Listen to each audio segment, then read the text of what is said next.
ഓമനപുത്രൻ നാട്ടുകാർക്കാശ്രയത്തോഴൻ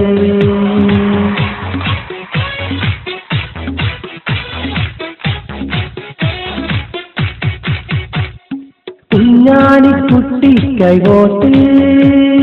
conium ചിഹ്നത്തിൽ vote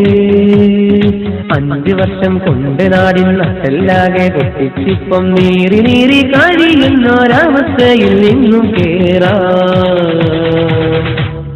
ജയ് വിളിച്ച് പോരൂ UDF പടനയിച്ച് ചേരൂ UDF ഒന്നു ചേർന്ന് ഒരു മയിലുയർത്താം നമുക്കിനി UDF കൊടിക്കൂറ മണ്ണിൽ ഒത്തുചേർന്ന് നമ്മൾക്കെല്ലാം പടിയടിച്ചിറക്കാം ഇടതര ഭരണി നാട്ടിൽ.